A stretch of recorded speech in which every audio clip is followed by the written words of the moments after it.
Hello vinyl record collectors. Today I'm pulling from my collection Sandy Nelson. Sandy Nelson was much like the Ventures in that he recorded many albums, of around 30 albums, around the same time frame as in the 60s, and he mostly was doing cover tunes of the hits at the time when the album was released.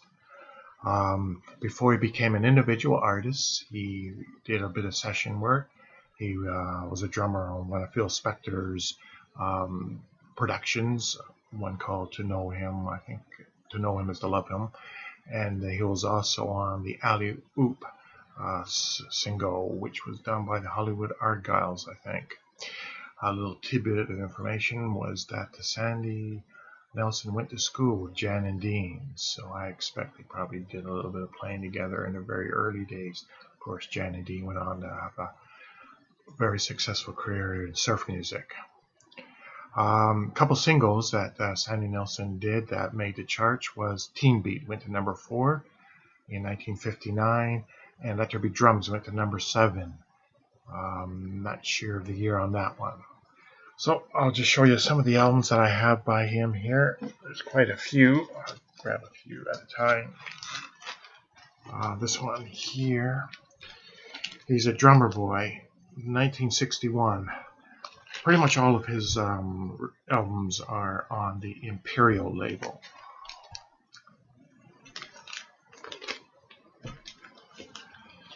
Let There Be Drums, 1962. This is one of his most successful. This was number 6 on the Billboard charts.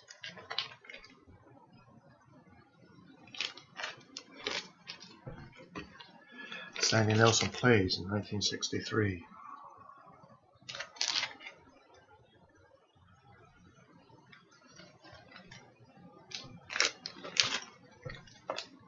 Be True to Your School, 1964.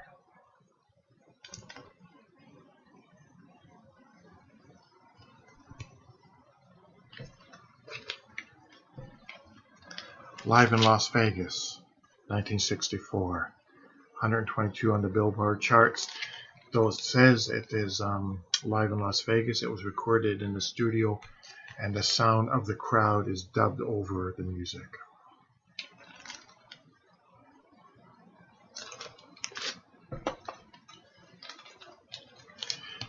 Teen Beat, 1965.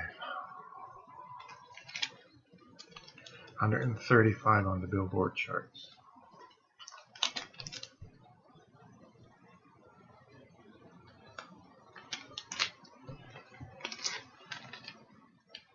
Drum Discotheque, 1965, 120 on the Billboard charts. This one is still in the original shrink from a store called Towers. That's not Towers Records. That was a Towers department store, $1.27.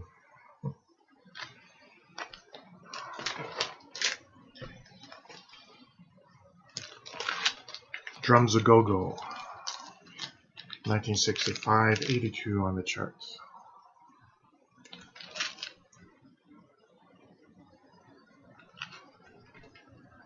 As you can see, lots of cover tunes. I Can't Get No Satisfaction, the Rolling Stones stuff. Willy Bully, which is, I think, Sam, the Sham, and the Pharaohs. Same with the Ventures. A lot of his stuff is hit and miss. Some of these albums are excellent, and some not so great. Boss Beat. This is 1966, 126 on the Billboard charts.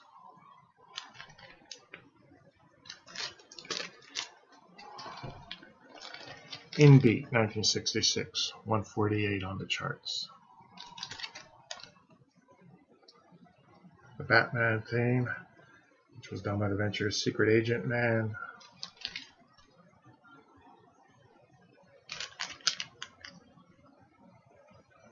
Though it's all instrumental, you do get some fluctuation in the sound. Like there's some of the recordings where it's almost like pop jazz. Sounds like early Ramsey Lewis, or early 60s Ramsey Lewis, with piano as the lead instrument.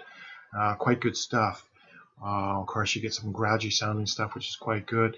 But on other albums, other songs, totally different type of arrangement. He's off on a tangent. You're wondering what the heck you're listening to. It's some of the stuff's not very good, so he's all over the place. Beat That Blank Drum. That's 1966, 94 on the charts.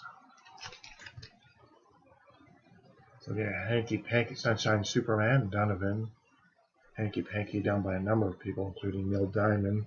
Wild Thing by the Trogs. Wipeout, done by the Adventures and a few others. Cheetah Beat, 1967. This one's also still in the shrink. No price tag. Most of these albums I didn't pay more than $3 for. I don't think. Get them all at flea markets. The Beat Goes On, 1967.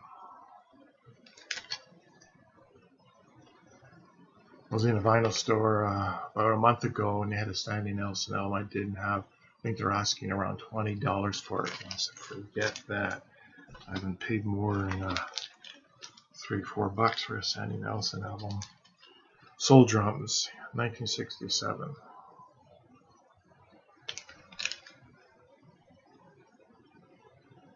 I don't remember correctly, this one was one of the ones that are my least favorite.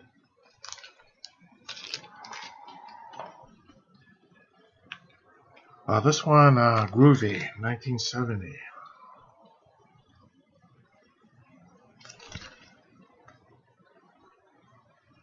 Sugar Sugar, which is the Archies.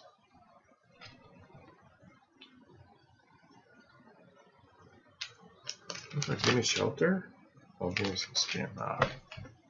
And then some budget albums are coming out on Sunset at some point in time. I think this came out in 1966. This is Walking Beat.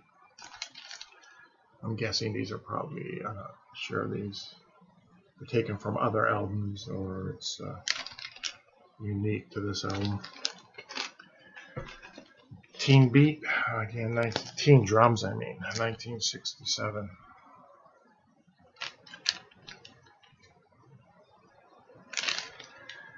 That's it for my Sandy Nelson collection.